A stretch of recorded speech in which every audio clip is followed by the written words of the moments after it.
I think there's something you should know about me. I just happen to...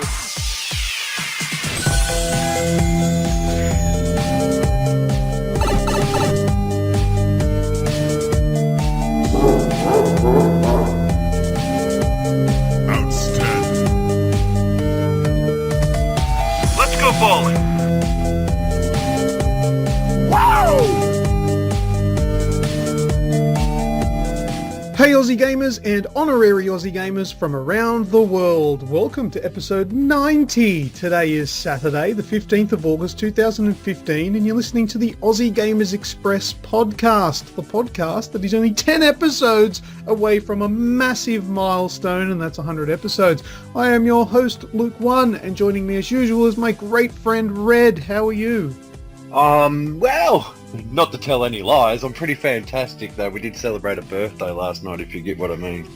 Hangover. But never too hungover to talk, play, or just generally discuss video games. You wouldn't be able to tell though, you sound fine. I either sound fine or I always sound fucked up. Well, that's it. You just always sound scratchy. Yeah, man. Sean's not with us again this week. I don't know, he's busy touching himself still. He's quickly becoming a special guest. I know, maybe next week. Next week we'll have our special guest, Thorncliff, but not this week. Alright, before we start, here's this week's show in preview. First up we'll have Game Talk, and after that we'll go into this week's news. And in this week's news we've got stuff on New Dying Lights DLC.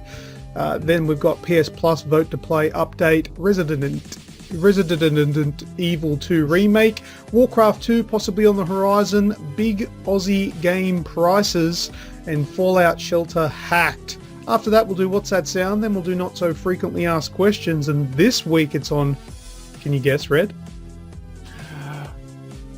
Original Gauntlet? No. No. Good choice though, that was on the cards, but this week we'll be doing Fallout. Oh, yay! Wicked! And after Not So Frequently Asked Questions, Red will do his shout, and we will close the show for another week. Alright Red, first up, Game Talk, go ahead. Man, massive week, so I'll run through them. I'll stop for the important ones. I've played some WWE 2K15. I rebooted that up in anticipation to play with you. Oh, I'm glad you did. Yes, so I've created a character, and yes, he's red, and he's called Red, and even the commentator says, it's the Supreme Red, you know. Love it. COD, as per usual, just some more multiplayer action there. Look, I dabbled in the pre-sequel, Borderlands pre-sequel for about an hour on my own, and do you know what? That game really doesn't have the shine without someone else in there.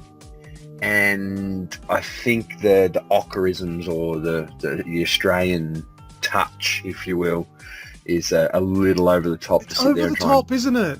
I can't bear it on my own. Yeah, at first it's funny, and you're like, wow, that's really cool. It's Australian, and it's got that buzz because, you know, that's where we're from. It's kind of how we talk, and it's a bit over the top on how we talk, but it's funny.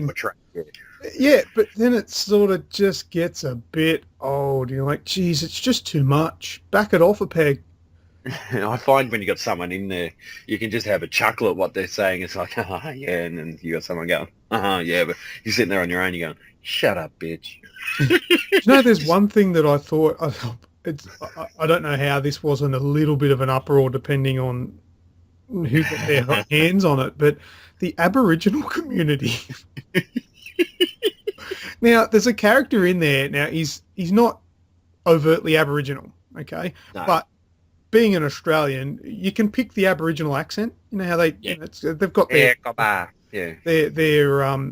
accent to it. I guess that's the way they announce their words and things like that. And the Aboriginal, the one that I would say that is probably based off an Aboriginal person, he's a drunk and a bum. He's just like pissed off his head and just wants you to do stupid shit and go and get him alcohol and stuff. I just thought, wow, I know, you know, the Aboriginal community can be a little bit touchy with those sort of things, and I'm surprised I've never heard of it before, considering the game's been out for a little while. Yeah, well. But anyway, I laughed.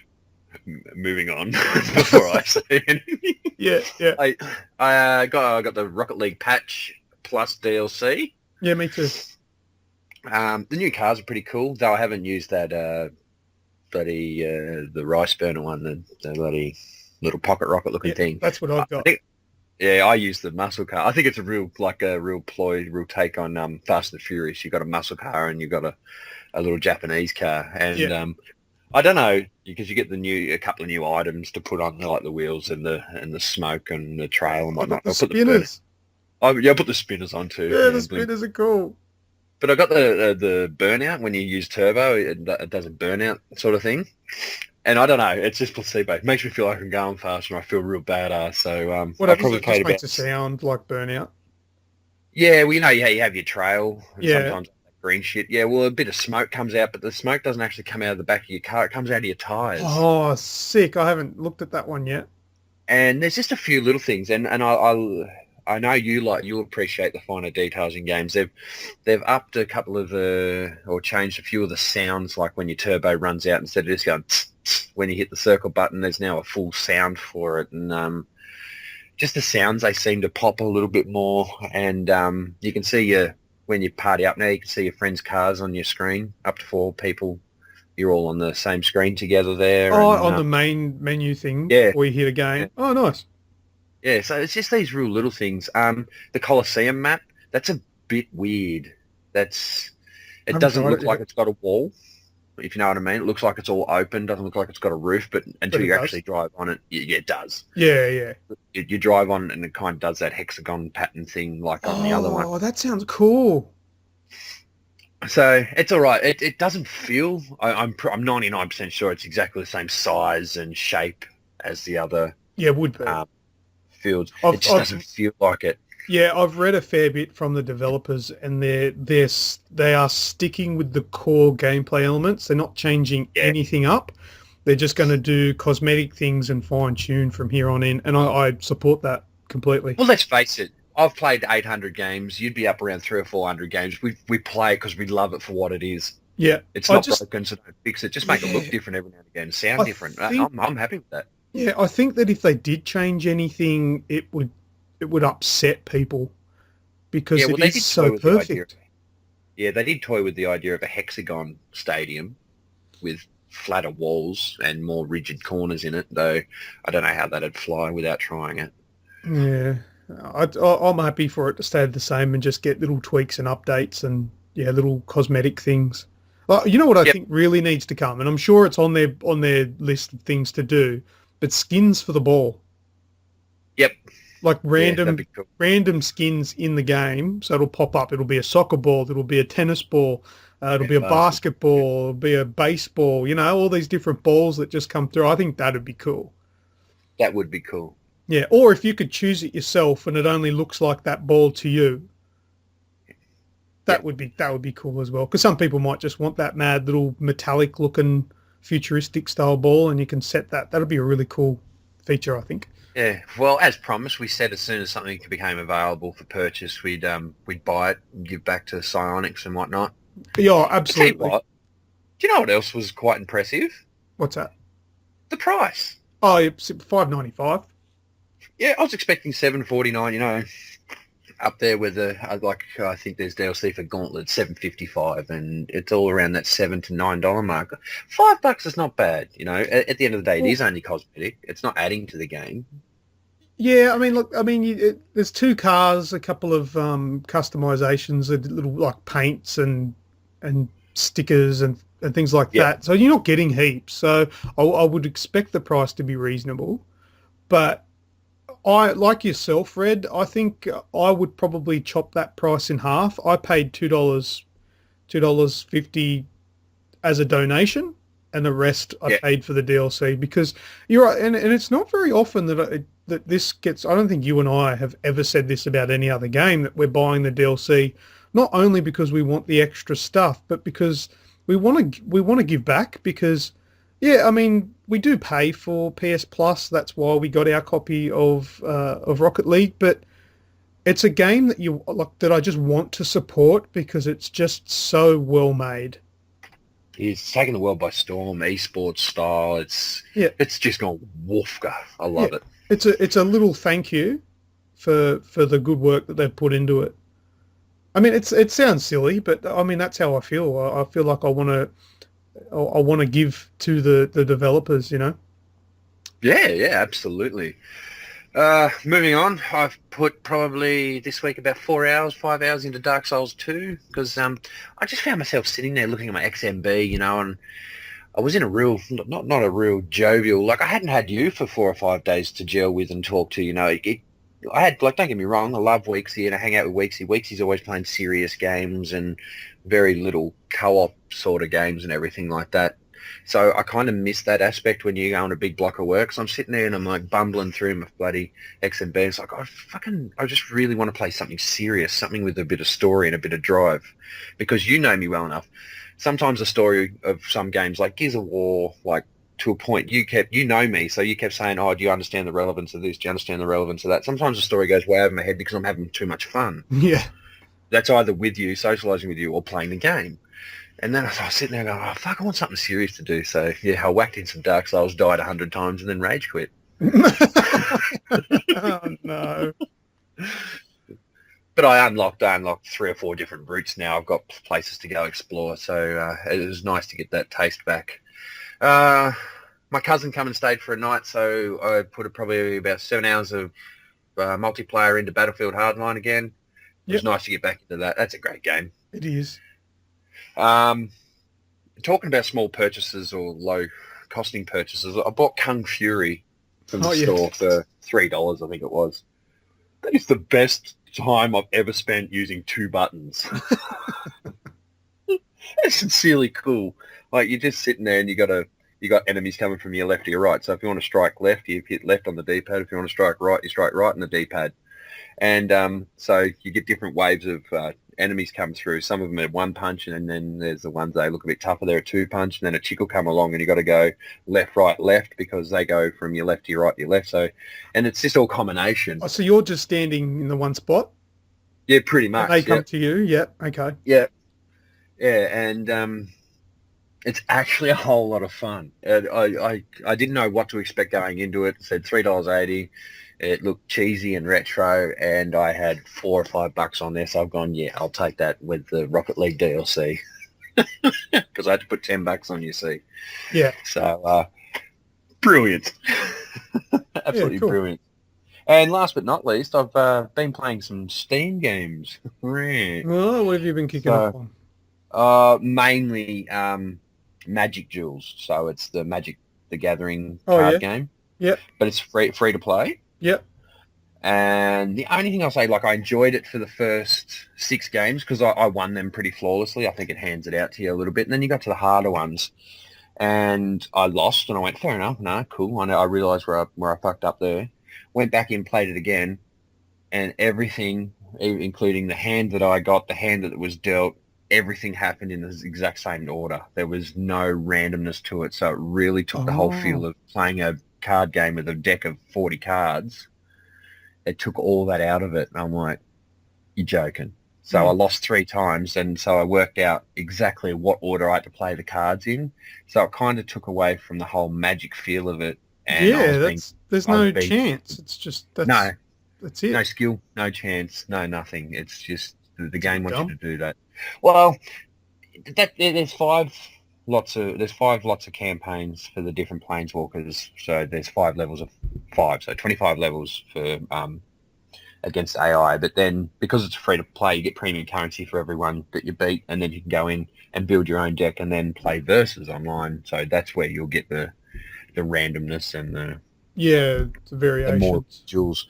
But sitting there just grinding out those games just to get the coin, because I'm not going to spend $30 or $40 on there just to try and build a deck to be beaten, to be told that I need to buy more money or buy more cards and everything with real money. So we'll see how it goes. I played it for a good 4 hours straight.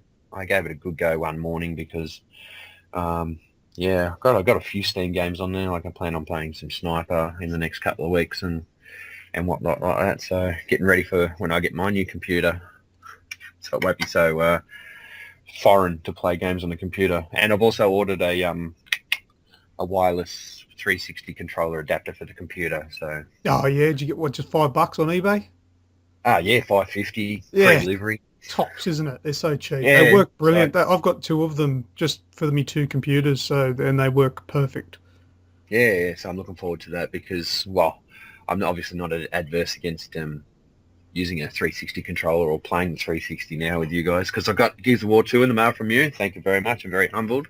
Yeah, no worries, man. Got a second copy of that, so probably well, pending when next podcast will be recorded, we'll probably have some stories from that as well. Yeah, I can't wait. We've got so many games we need to play. I know. I get to take all the time talking about games this week because you've been at work all week. I know. I hope you're not planning on going to bed early tonight.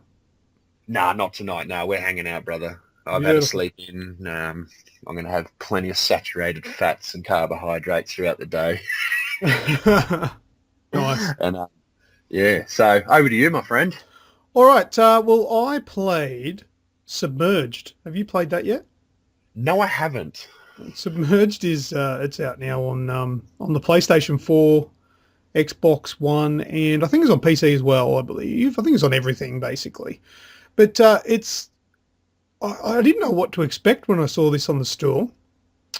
But I've given it a go, and I've looked it up a little bit to find out a bit more about it. So it's developed by a crew called Uppercut Games, and they're based in Canberra. Oh, no way. Yeah, so they're an Australian developer. There's only like a small, I think there was 3 of them originally. I'm not sure if they've grown since then, but they're 3 guys have decided to come together and make their own game. They've got a bit of experience behind them. Like some of them were on like the development team for games like Fallout and stuff like that. Oh, nice. But if I don't know if you know them, but have you heard of the game called Epoch? Epoch. Yeah, No, I can't say. it's on smartphones. It's on I think it's on iOS and Android, but I've never played it, but I've seen them on the store a lot. And like this game, Epoch, the first one got App Store Game of the Week in 2011, and they got App Store Editor's Choice for Epoch 2 in 2013, and App Store Best of 2013 for Epoch 2 in 2013 as well. And they got an award for Free Play 2015 for the best audio in Submerged, which is the game I'm talking about. So that's a little bit sort of behind the backgrounds to them. And as being Aussie Gamers Express, I will always back a good Australian developer. So they're born and bred and are working out of Canberra, which is pretty cool. So I gave this game a go. And yeah, like I said, I didn't really know what to expect. I just saw the trailer, which just showed a boy and a girl in a little boat, and pulling up to the shore, and the little boy looked like he was sick, and that's pretty much all I knew going into it. Yep. Now the gameplay, it's set like in an open world, which isn't massive, but it's quite large for a small indie game, and I guess Submerged. The title comes into it because the place is flooded. There's water surrounding all the buildings, and to get anywhere you have to go onto that little boat, and it's a little motorized boat. And I guess, yeah, the story revolves around the fact that I would assume it's your little brother, and you play as a young girl. And it's your job to hunt around the city for like airdrops and get medical supplies to help your little brother, because I think he had a cut on his body. So you've got to get stuff to clean the wound, to cover him up, to get rid of the infection, food for him to eat, stuff to keep the flies away, all these things. So there's a whole bunch of things that you need to go and find. So that's essentially the mechanic. Now, the part that I thought was most enjoyable about the game is all of these airdrops have landed on the top of like skyscrapers. So the puzzle element to Submerged is you've got to jump in your boat, search around, using a telescope, find where they are, and then it'll mark it on your map. And then, the puzzle element is where you've got to find your way up the building. So you've got to climb up like vines, ladders, like ledges and things like that. and work out how. And at first it's pretty easy and intuitive, and you find them quite easily. But some of those buildings, it's a bit tricky to work out which way to go next. Now, tricky is probably as hard as it gets though. Yeah. But it's enjoyable if you take into consideration where the game comes from and the fact that it's probably built on quite a small budget. The game does look good and it plays good. I had really no issues with the game.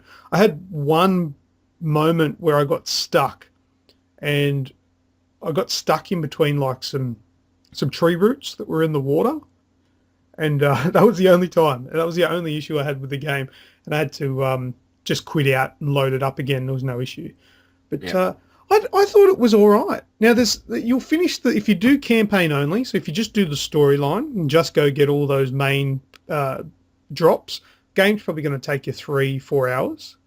Yeah. So it's a small game. It's a short game, but there's heaps.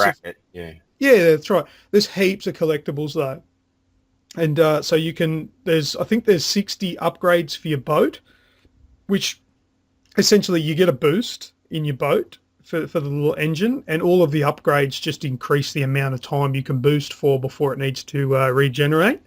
Yep. There's a whole bunch of like little storytelling things. Now the feel of the game is kind of it's like a mix between Aboriginal and like American Native Indian style wall painting. So very indigenous. It's a very indigenous kind of thing because it has a feeling like it's not like it's because they're buildings, like they're actual skyscrapers and stuff. It's post-apocalyptic, but almost like we've gone back in time. Yeah, we've reverted. Yeah, yeah, like it's like the buildings are just a massive anachronism, if you will, where you've got old school things, but mixed in with new things that are of another time, and yeah, it works quite well. I like it. There's a real tiny, and I say tiny and I mean tiny twist that you'll sort of come across when you're playing the story, but unfortunately I found the story to be very flat. I was about to ask, did you feel emotionally invested into really wanting to help this child? Well, I did, yes. I absolutely did. I thought, I want to find out what happens. I want to see, what happens to the main character that you play as, because things change and you notice things are changing. And you're like, ooh, that's happening. How's that going to... But it all sort of pans out in the end to a bit of a real flat, like, oh, is that it? No climax. There wasn't a climax. It sort of built up halfway and then just that was it. It was the end. So that's probably the most disappointing. And I say it's disappointing because when I play an indie game like this, because they don't have the money to do massive, theatrics and all these beautiful things that your big AAA games have, usually their stories blow you away because there's no price on a good story. If you've got a good imagination, you can think of a good story. That won't cost you a cent. It didn't have it. It kind of felt like they made the game and then thought, should we have a point? And then they just threw in that little tiny story that if you told the story, it would be half a page worth of dialogue. Yeah. But not a bad game. It's a good game about exploration because the map's all covered over, typical Fog of War stuff, and when you search around, it uncovers it all for you. But yeah, not bad. I'd give it for an indie game, I'd give it a high score, probably about 6 or 7. Oh, wicked! But it's good. It's good to see there's still games coming out of Australia, though. Yeah. That was a real. I was happy when I saw that that's where the game came from because I noticed that it was Australian because one of the splash screens at the beginning said something Australia, so that sort of gave it away. But yeah, so it's out of Canberra. But yeah, just a bit of a shame about that story. Anyway, I'll move on from that one. I played WWE 2K15 as well because I picked that up last week. I think it was still downloading when we were recording last week's show. But I've played it now, and I was a little bit worried about the controls being too tricky, and they were at first, but no more tricky than any other foreign game to you. So I gave it a go Yeah. and put a bit of time into it. And the tutorial that the game claims as a tutorial is pretty piss poor, but just through trying it out and, mucking around with it, I got used to it. And it's actually a really good game. Did you create a wrestler and start your own sort of story? Yeah, my career I did, yeah. Yeah. That tutorial in there is very bland, isn't it? That's the Yeah. only place I found a tutorial for the game. But I've played them for the last, if not just a little while, but for the last 5 or 6 years, I've played every WWE game, and it's kind of evolved over its time. But some things just stay the same. Yeah. Well, I'm a massive noob to these games. I have no idea. So is it just me, or are there not very many outfit choices?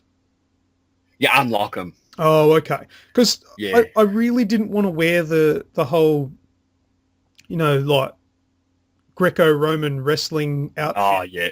The tights, and I didn't want my bloke to be half naked because I don't want to stare at a dude. Like, it's not my thing. I'm not a homophobe, but it's just I'm not all for that. So I wanted to have him clothed. So I ended up putting my guy in a suit. I suited up. So he's in a nice black suit with a tie, and I didn't put any shoes on him. I didn't realise I didn't know what I was doing. And for half my career, I was running around in this mad suit with barefoot. So I eventually worked out that you can put boots on him. So I did that, put some boots on him, and his name is the Superstar. I think is that just generic, or That's the default one. Yeah. Because I went in, I called myself the Supreme Red, and the ring announcer goes, and introducing the Supreme Red. Yeah, because I didn't know what I was doing. I'm like, did I pick that? I don't know. But anyway, I went back because you can alter your character at any time. I went back and changed him to, and I think I picked Luke because I think there's like a whole bunch of names you can pick, and and alias as well. Yeah. And I picked his name because it was similar to Aurelius. It was like Aquarius, I think. Because that was the closest thing that I had to my name. So it's the Superstar Luke Aquarius. I've been looking into your stars, Yeah. and your future not so bright. But the graphics are really good, and once you get a little bit used to it, it's a pretty good game to play. Like I'm now used to how the stamina works and how the Managing stamina bar is a big one, isn't it? yeah, and the bar goes down and stuff like that. And the one thing that I don't like is it's quite hard to get out of a pin even early on. Mm-hmm. Whereas that feels like they get out of them so easy when you're playing up against the computer, the AI. But no, I'm getting used to it. I'll have to get back into playing it again now after a real busy week at work. But yeah, so that's a top game. I think it's still on special, is it? I don't think so, because Payday and Evil Within. Hang on, I'm sitting right in front of my PlayStation. That's all right. But yeah, so I'll get a bit more fun out of that. Definitely, it's a good game. Played Everybody's Gone to the Rapture. Okay. So you played that? Yes. Did you mention that? Were you going to talk about that? No, I was just waiting for you. Okay. All right, well, I'll have a quick talk about that. Now, I played it for a couple of hours, and the conclusion that I can come up with now, and it's only a conclusion based on the first few hours of the game, is that it's not really a game, is it? No, it's another one of these, in inverted commas, experiences. Yeah, because these guys, I heard this on the grapevine somewhere. I haven't researched it, but I have heard it from like a YouTube video. But apparently these are the same guys that made the game Dear Esther. And Dear Esther had a bit of controversy around it as well, arguing whether or not it was actually a game, because you don't do anything. All you do is you walk and you get a narrative read to you from like a third person. And I mean, I guess the difference between Dear Esther and this one is Dear Esther was linear. You had to follow a set path to get from A to B, and that was the end. Whereas with Everybody's Gone to the Rapture, it's very open. You can go where you want, when you want. Yeah. And generally the idea from the game, and from the first few hours that I was playing it, my wife was walking around the house, and I kept looking at her saying, I still don't know what I'm doing and why. Did you look at her and go, "You're walking around faster than I am"? Well, yes, he was, yes, because it's as a walking simulator, it's very painful because that's all you can do is walk very slowly. No run button or jog button. No run, jog, jump, anything like that. There's these light things, apparitions, whatever you want to call them, that float around the area, and nothing tells you to, but you get the idea or the sense that it wants you to follow it. Yeah, so I always turn around and go the other way.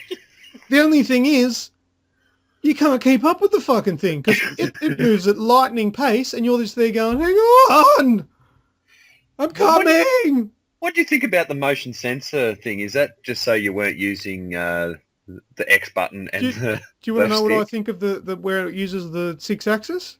What's that?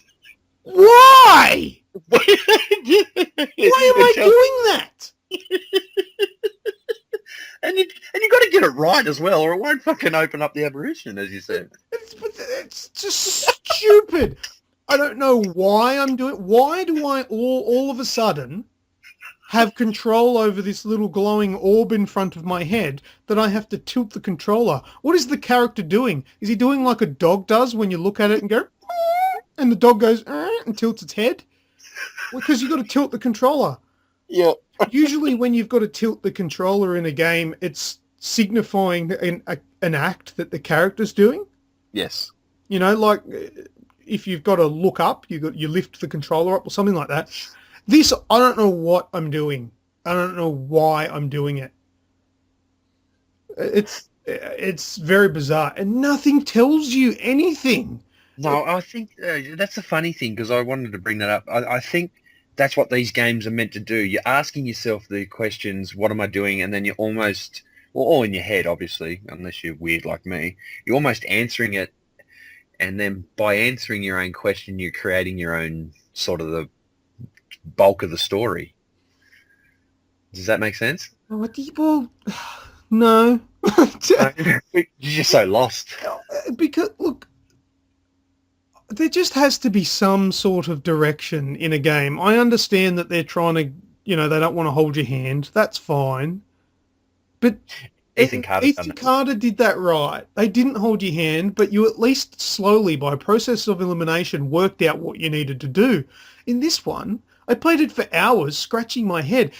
You'd walk around and you listen to these conversations, right?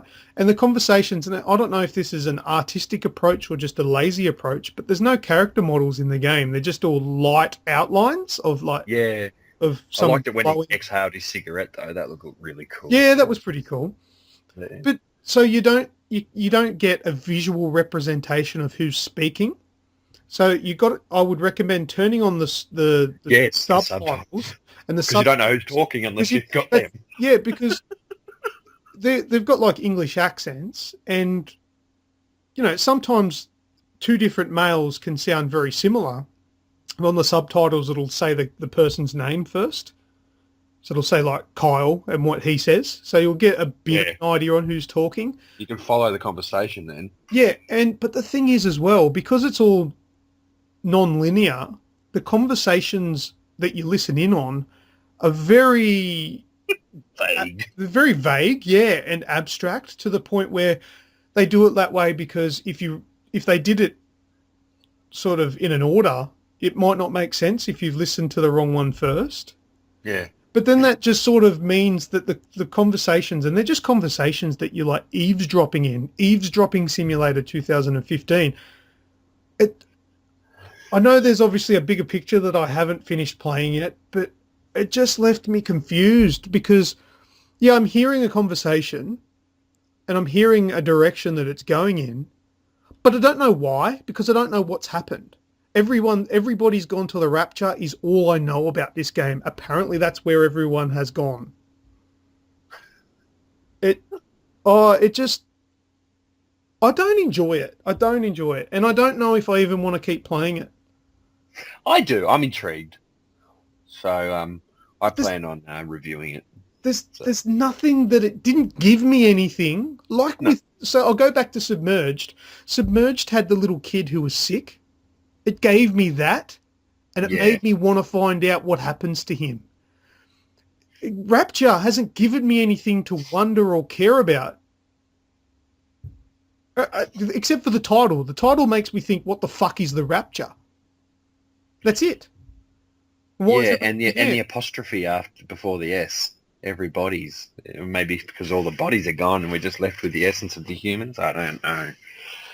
Yeah, I don't know. Maybe Rapture is like a new One Direction band and everybody's gone to a concert or something. That's why it's cleared out a small British village. Yeah.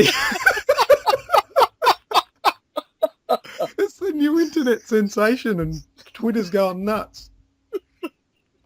I don't know, man. I don't know. I've got a feeling there's something sinister that's non-human controlled. So Well, yeah, I'm getting the feeling of some sort of outbreak virus or something, because there's tissues with blood on them and shit on the floor.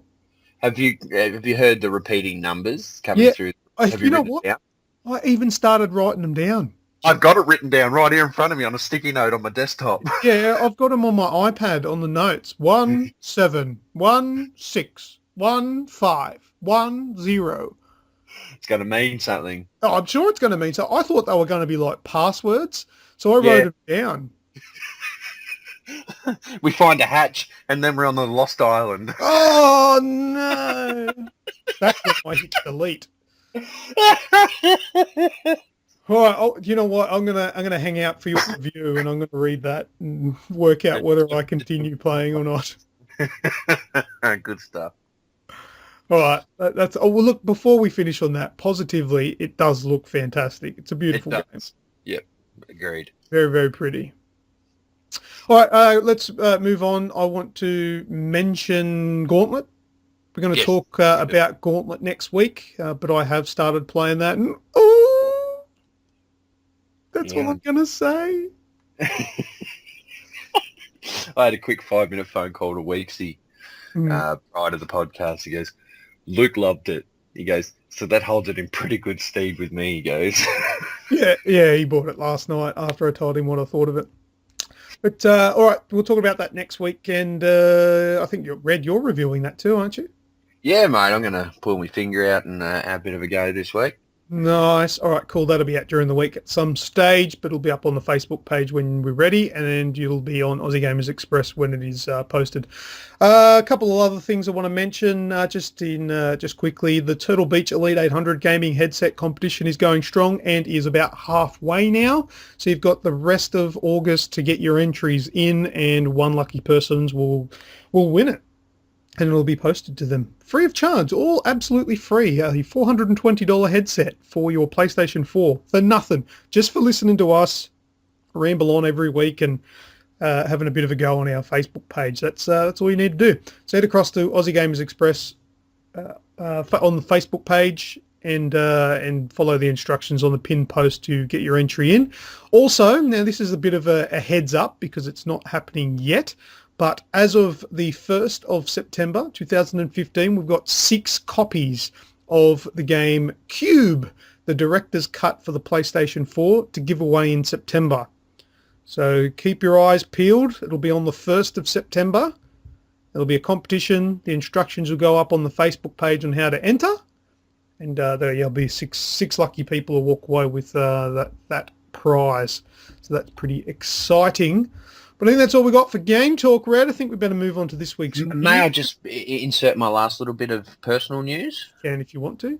I've got, well, between us, we got ranking 1 and 2, but I got possibly one of the best wives in the world. She comes home yesterday and she goes, oh, when's Father's Day? I'm like, oh, who cares?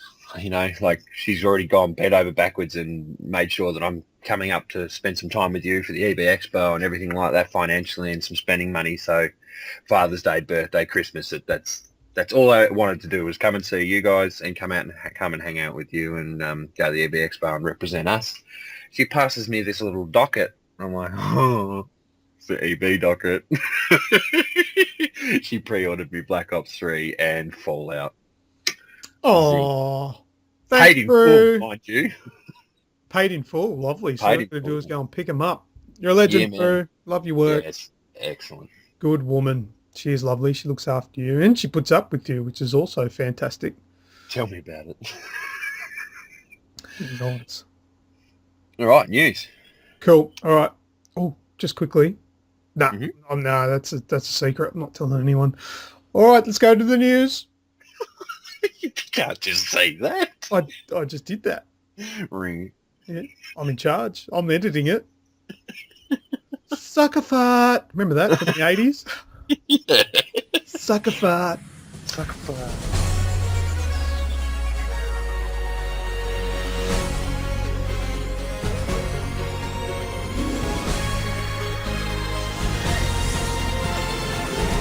All right, first up in the news, Dying Light DLC. The vehicles are coming. Yay! They teased them months ago. I'm so excited. They've announced the new trailers come out on YouTube. It's also Yep. on our page, on the Facebook page.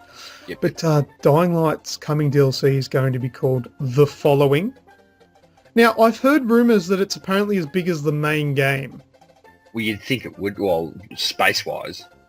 Well, yeah, there's a new area, so look, I know I find that hard to believe, but I'd be really happy if it was. So Probably it's is big, just not with so much happening or density of yeah, population or missions. I'd love them for them to put more stuff in there to do because I mean you and I we've both smashed the game out where you've got the platinum. I should have the platinum, but it's broken. Twice now. Yeah, that's right. But yeah, we've run out of things to do. Like there's no more side missions. There's no more skill tree stuff. We've maxed out everything. But the dune buggy that you get is going to have a skill tree level to level up. Oh yeah, It's XP's going to matter. XP is going to matter now. Yeah, so that's going to be all there, and it's going to be free for season pass holders. So I'm a season pass holder. That was going to be my question. Yes. And it's going to be about $15 to $20. I haven't confirmed that yet. I think it might be 15 US and around 20 Aussie. I'm not 100% sure on that, but it'll be roughly about that price. Which if it is massive and has all that cool stuff in it like it's been showing, then I think $15-20 is about fair. Yeah, fair call. Well, the average map pack, and essentially that's what it is. It's a map pack. It's $22.95 for Call of Duties and your battlefields and whatnot. So. But Brad, I don't have the bow and arrow yet. Oh, Bozak. I've got Bozak's Horde. Oh, have you? I just haven't downloaded the game. I've had to delete a heap of stuff. Oh, okay. I did buy it as promised, but I'll download the game. We got that much co-op shit to do at the moment. We're going to have to set aside and try and get Matt Turvey on board. Man. Oh, man, we've got massive first world problems. There's too many games. It is, isn't it? Too many games to play. Oh, Weeksy was saying something the other day. He goes, but I haven't been able to get that yet. And I'm like, fucking first world problem, cuz. Yeah. Something to do with his computer. Oh, poor bastard. Yeah, I know, right? Yeah. But there's no release date as yet, but I'll definitely be keeping you posted, whether it be on the podcast or on the Facebook page. I'll let you know when it does a release date is announced. Learn to speak, LewkOne. Red, give us your next news item, please. Right. In lieu of our House Rain Man with all his Blizzard news, I'll bring you some Blizzard news this week because he was awfully devastated I didn't bring any last week. Hey, why don't you tell us the Blizzard news and pretend you're Sean when you're speaking? Sniff. That's as bad as... Now, this Blizzard news is really, really awesome. It actually is, and it's right up my alley, in all honesty. The original Blizzard games I played were Warcraft 1 and 2 when they were RTSs. Yeah. And so then they made 3, and if you ask Sean, because he's the guru, and I was talking to him about it yesterday, it was a good chat actually, and he said Warcraft 3 kind of led into World of Warcraft, because in Warcraft 3 you could take control of your general sort of thing and level him up, and then alas gave birth to World of Warcraft where you had your own character. But after Blizzard have not said no, but they're considering making a Warcraft 4 in the real-time strategy realm in the Warcraft universe, obviously being called Warcraft 4, but in the Rigidage Warcraft universe, when they finish the latest expansion of StarCraft 2, the Legacy of the Void, which will be out late this year. So not a lot of news, but the speculation for another Warcraft real-time strategy, point and click with your mouse, that'd be cool with today's graphics and today's engines and skills and bases and whatnot, as opposed to the old, what was it, 32-bit real-time strategy when you killed an orc and it was just a square puddle of blood. Yeah. So, yeah, the news came out from Gamescom. It was an IGN interview with Tim Morton, the producer of Legacy of the Void StarCraft 2 expansion, said the next project could most likely be a Warcraft 4, so watch this space. I'm pretty keen, in all honesty. Ooh, I'm still begging for Blizzard to remake... what was it called? I had it in my head just then. It disappeared. Titans. No, what was it? Starts with B. Come on, brain. What? Baldur's Gate? No, I've never even played that. That wasn't even Blizzard anyway. Nick will get me on that one. No, the one with the shotgun where you walked as like a platformer. I always talk about it. Rock and Roll Racing, Warcraft, Blackthorn? Blackthorn! That's Blackthorn! the game. I couldn't even think of it for anyone's life. But yeah, Blackthorn. That's what they need to bring back. You're this like real sort of like Stallone Rambo looking guy with a shotgun, and it was a platformer, kind of like Contra. No, because it wasn't like a continual platformer. It was like puzzly level, like where you would climb up things, go back the same direction you'd come, and all that sort of stuff. It was kind of like Oddworld, new and tasty. That yeah, platformer style 2D platform. I was just looking at some screenshots there. It was like that, and that was a brilliant game. I always loved the button that you could press, which he would shoot behind him with the shotgun without even looking. Yeah, over his shoulder. Yeah, that was cool. So they need to remake that. I'll be so happy with that. But it doesn't really fit Blizzard's direction, though. They're usually just doing online stuff, where that's just a single-player game. They can make it co-op. Yeah.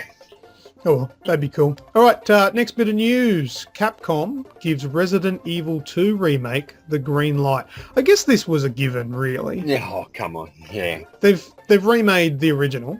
That's out now on everything, which was pretty popular.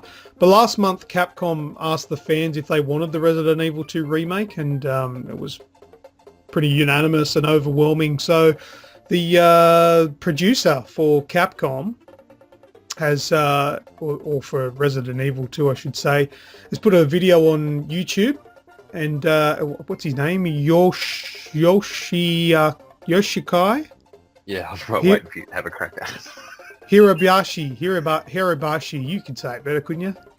Probably, if I could find it again. I got rid of the news article. Oh, okay. No, it doesn't matter. All right, he's also known as H. I'll run with that. So H is confirmed. He's confirmed that it's now in development. He had like a jacket over the top of a white T-shirt, and then We do it. he like took off opened up the jacket and said like, we're doing it or something like that. So so Resident Evil 2 remake is on its way. I haven't even played the first one yet.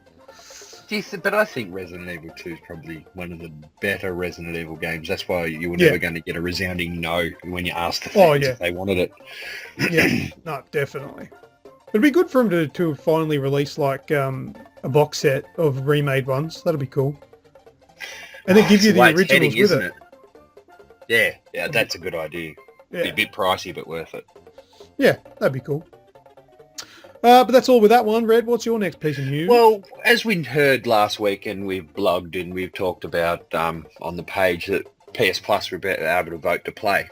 But the polls opened, 2 days ago from recording. You'll probably be listening to this at its earliest, tomorrow being the 16th. So it still doesn't specify where we can vote. Yeah, it's on in the store. It is in the store, is it? Yep. So you go into the store, go into, on the left-hand side where you've got all the list of things, go into the PlayStation Plus part, and in PlayStation Plus it has Vote to Play. Yeah, I'm right there now. I only know this because I voted last night. What'd you vote for?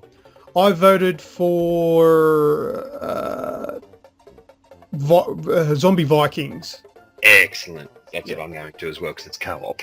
That's right. There were 2 games on there that are co-op, and I liked the previous game by the same developer, which was Stick It to the Man.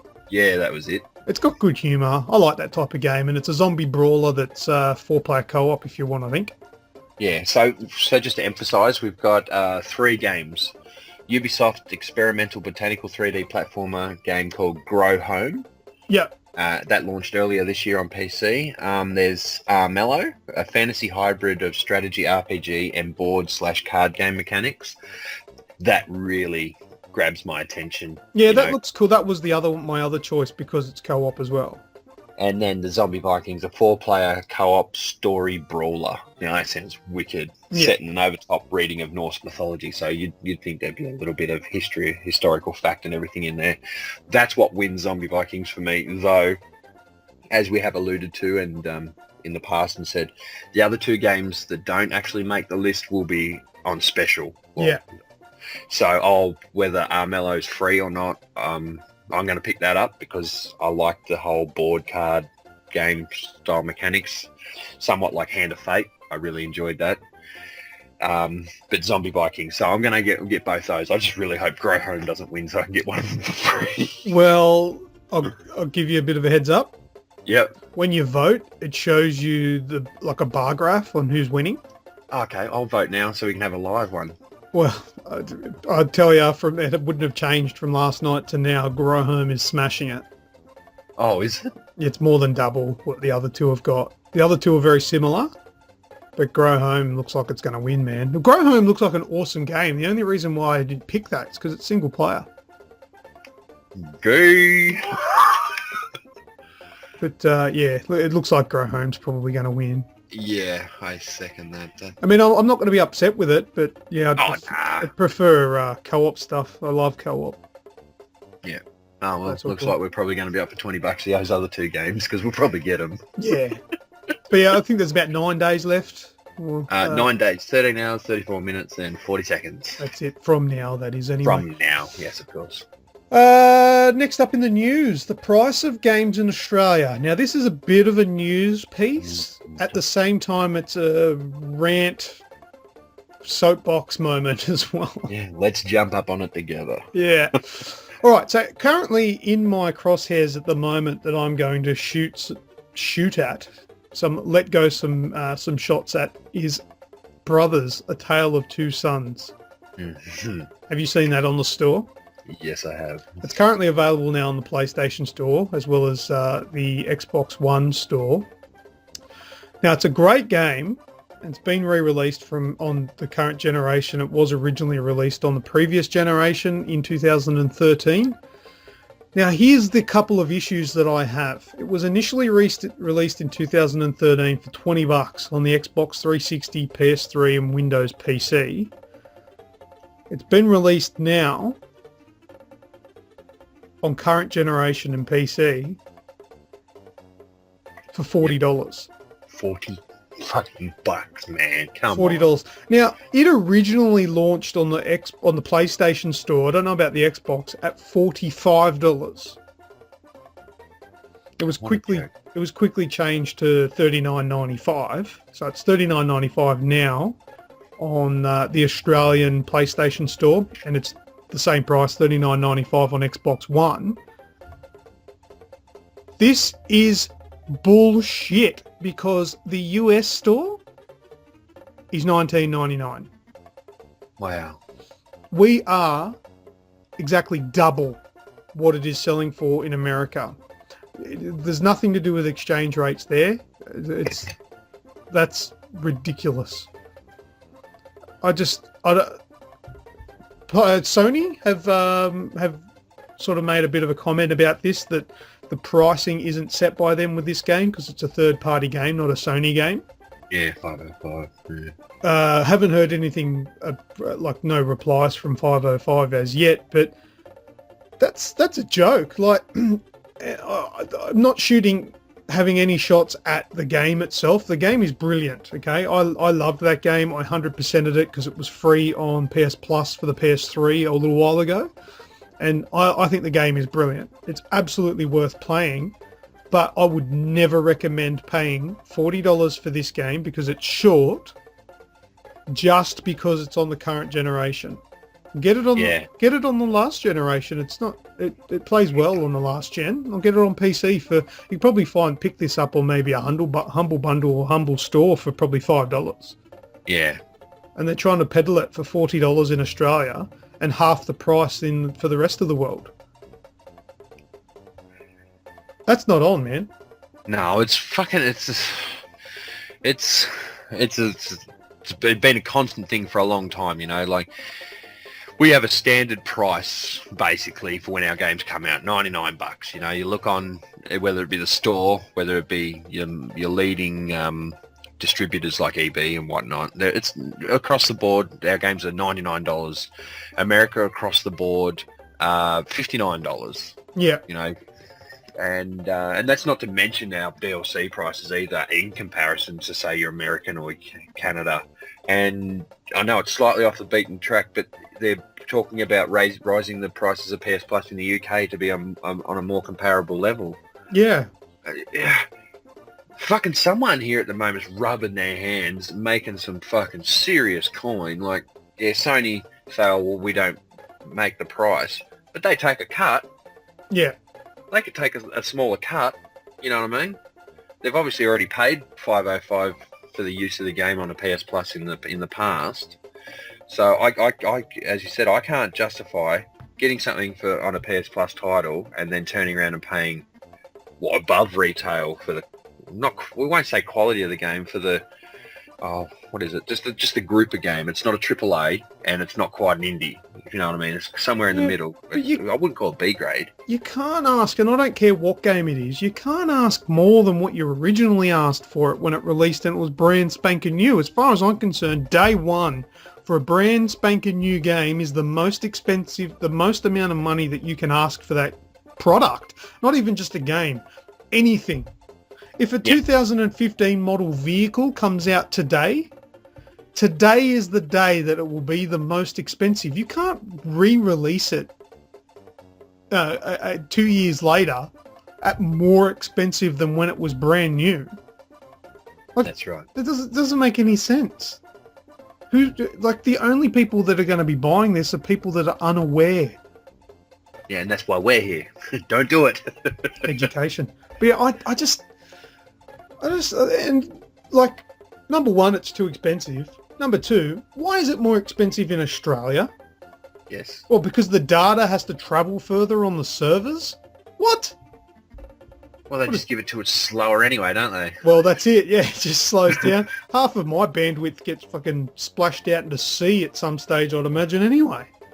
Yeah. It's definitely not getting into my console. It was funny you talking about the PlayStation Store, because when the specials changed last week, they put Tomb Raider, the Definitive on, and The Evil Within. Yeah.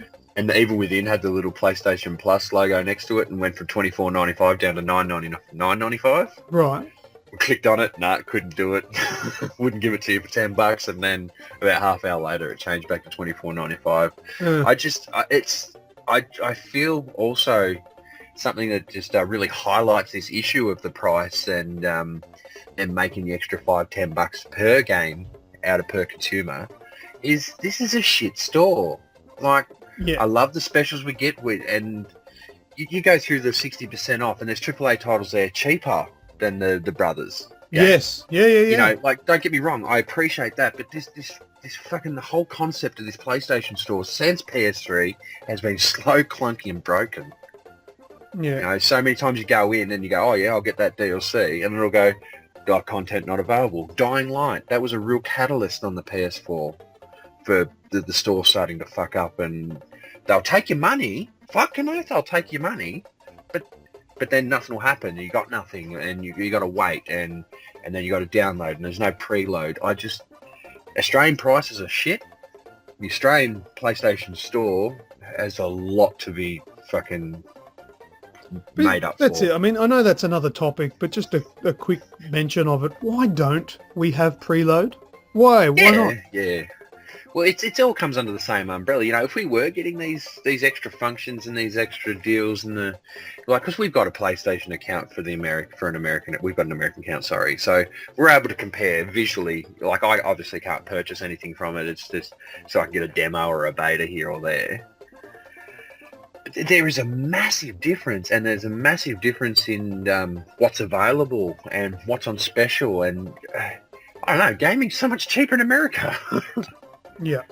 So, Correct. yeah, I wouldn't mind paying the extra, like whether you had to pay $40 for the brothers if we had PlayStation Now, and if we had Share Play, and we had get the indie titles and the flash sales and the 1 hour sales and a functioning fucking store.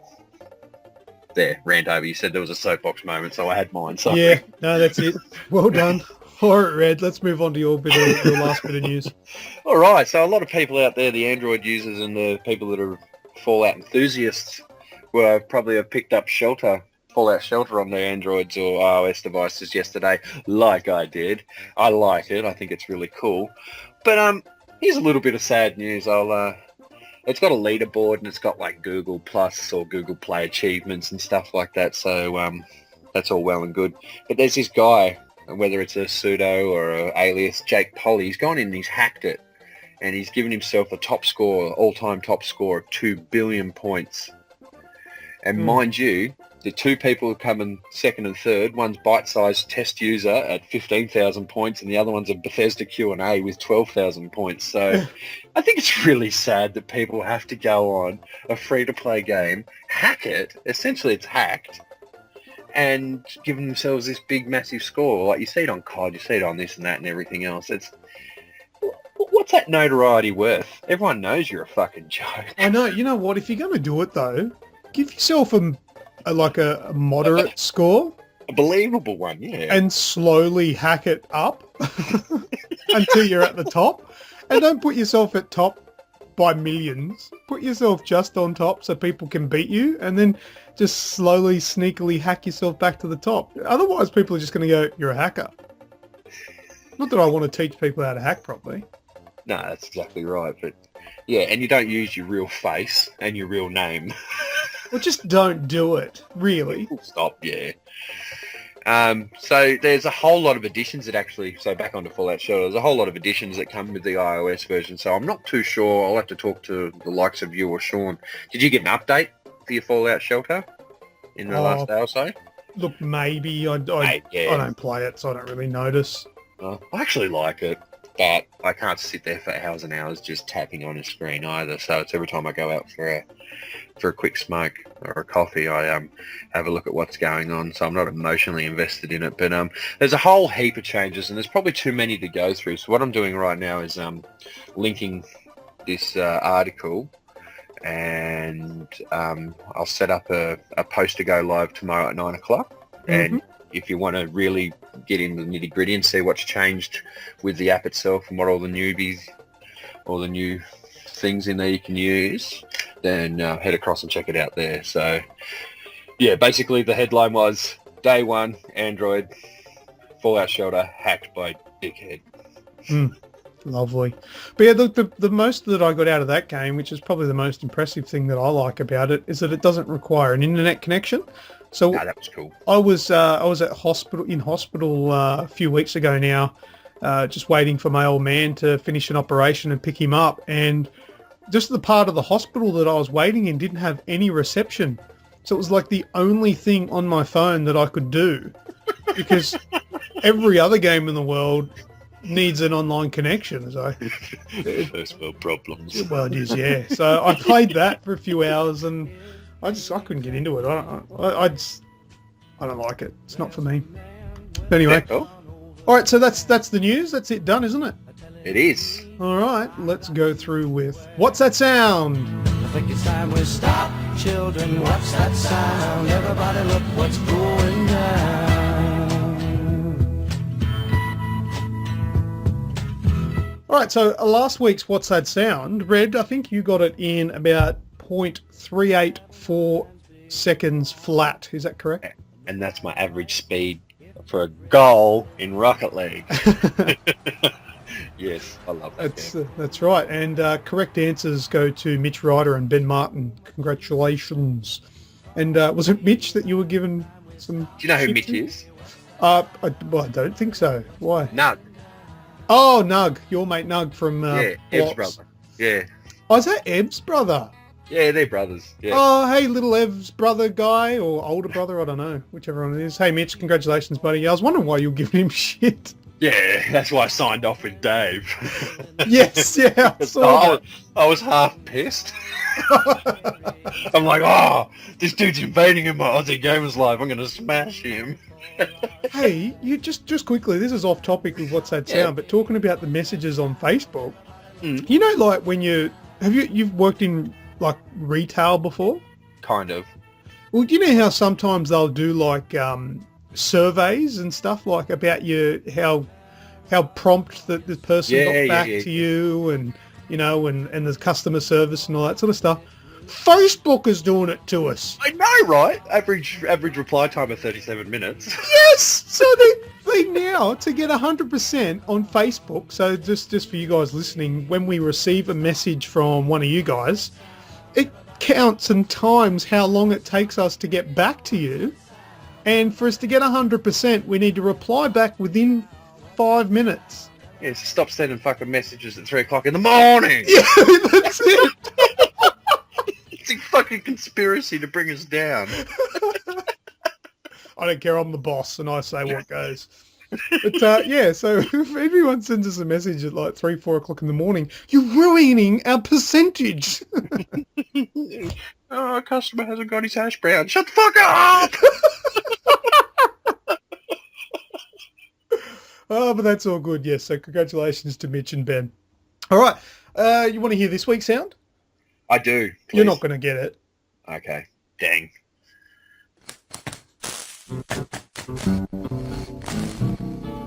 I don't want to set the world on fire. You'll get it. Oh, it's good. It's probably one of 3 games. I'm going to have 3 guesses. Is it a Bioshock? No.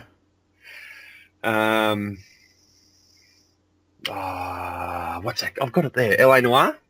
Nope. Oh, Mafia 2. I'll play it again before I give you your answer. Well, I mean, tell you if you're right or not.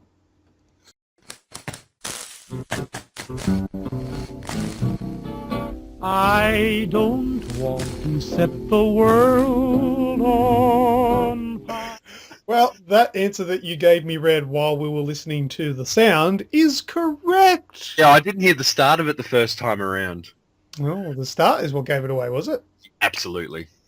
Oh, okay, if you say so.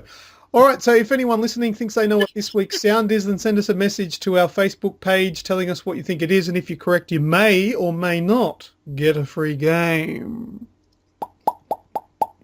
All right, well, that's it. That's What's That Sound. I think it's time now for Not So Frequently Asked Questions, don't you think? Looking forward to this one. Ooh. As I do every fucking week, but yeah. You do, and no doubt when we finish this is going to be like, this is the best one ever. Not that I should make fun of you. Thank you very much for those comments. They are nice. Let's go and do it now. All right, so this week's Not So Frequently Asked Questions, as we said at the head of the show, is on the Fallout series. Now, we picked the Fallout series because, well, everyone's going batshit crazy about Fallout 4 that's coming out very soon. So I thought maybe we could take a trip back and have a look at some Not So Frequently Asked Questions about the series that it is at the moment. First one made me giggle a little. Made me giggle because you giggled.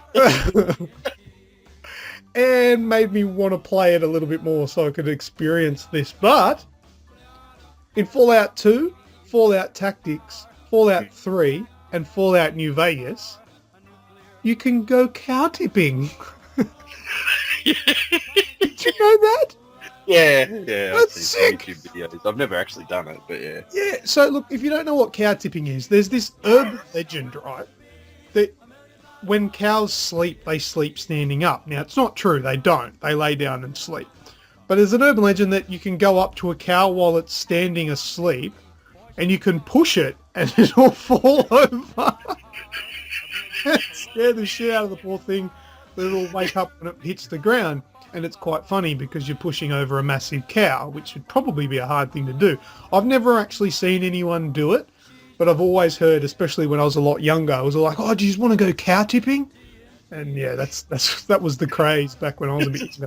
It's about as far as it got with me too. Yeah, we always threatened to do it. Nobody ever did it. Because you know what? We always got up against the whole thing like, who's got cows? It's like shitting in a bag and lighting it. It's all well and good till it comes to shitting in the bag. Yes, you just got to do it. There's always one sick fuck in your mates that would have done it though. I done it. Oh, that was you! Had to take laxatives to make it work. Oh, that's disgusting, Red.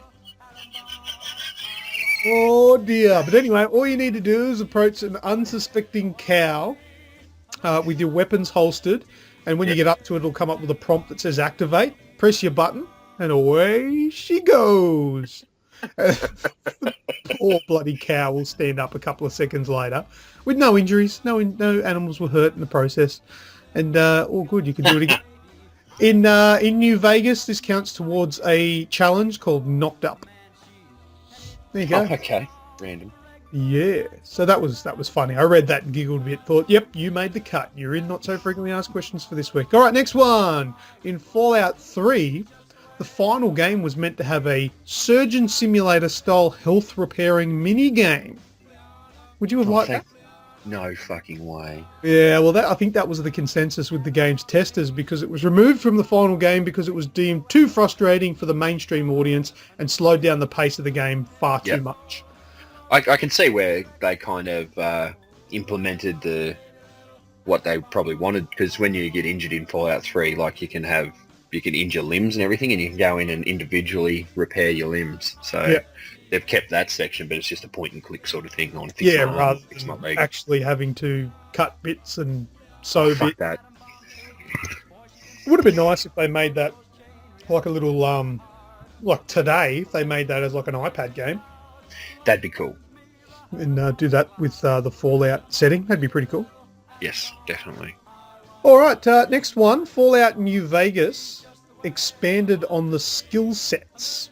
Okay, so if you select... this didn't happen in the previous games, but if you select a character and give them only 1 point of intelligence, science, and medicine, essentially your character will be an absolute dumbass. All right. Now, most of the NPCs, if you've done this to your character, most of the NPCs that you come across will treat you like you're a mental case. Yep. Because you're like absolutely stupid. So I've met a couple of people in real life that have these character traits. That's why he's not on this week's show. Oh, Sean. Hello, Sean. But on top of them thinking that you're a dumb shit, your dialogue choices will also change, and I like this because shit dialogue. Yeah, so here's an example, like of some of the dialogue that you'll get if you're a dumb shit character.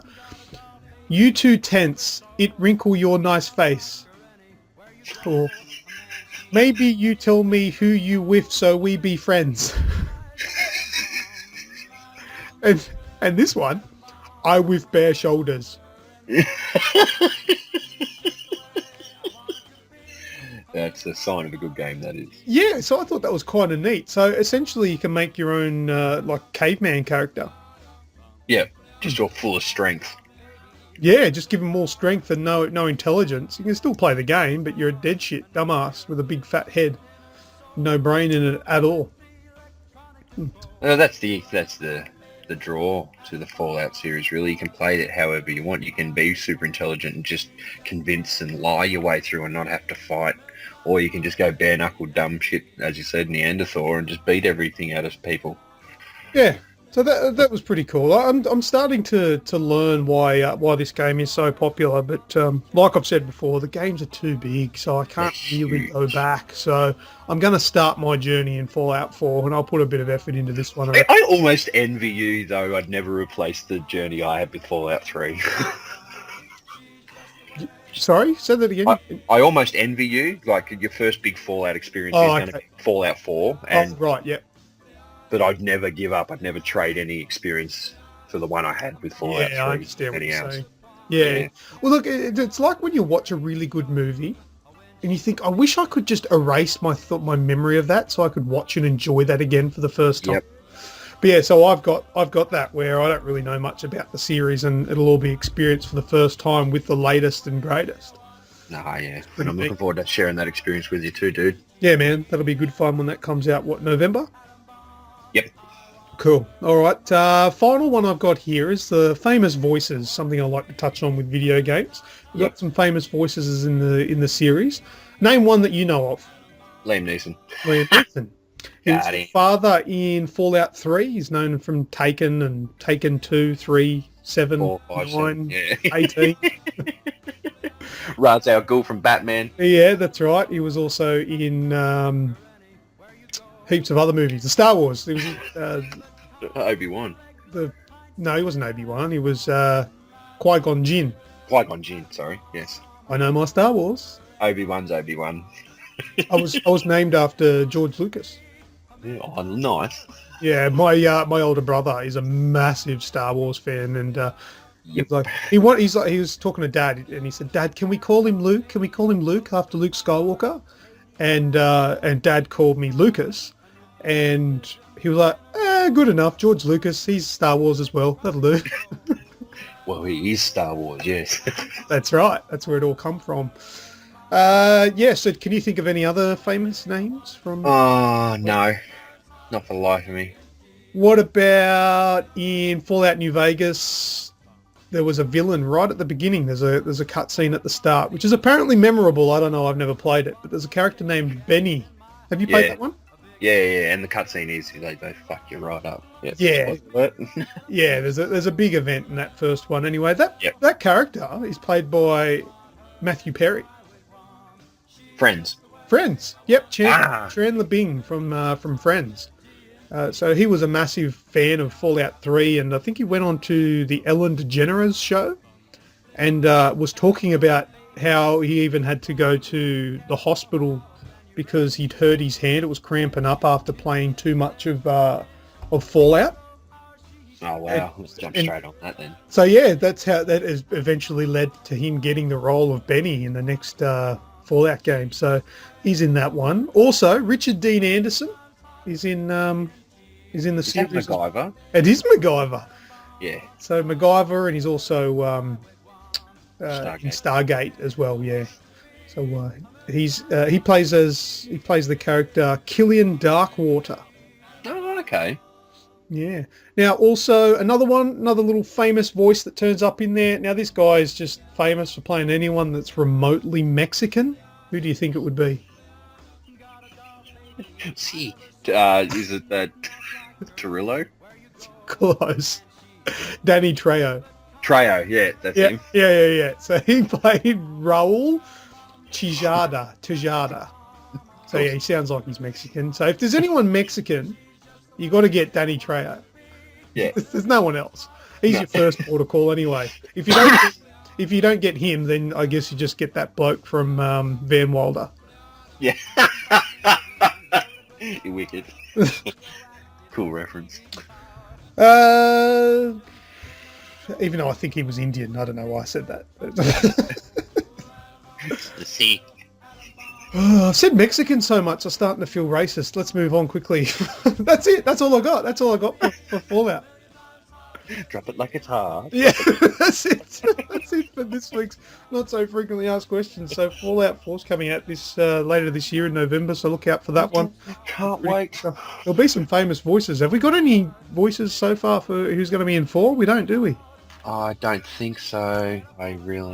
Brad Pitt. I'm going to say it now. Brad Pitt in it. What a douche. I like Brad Pitt.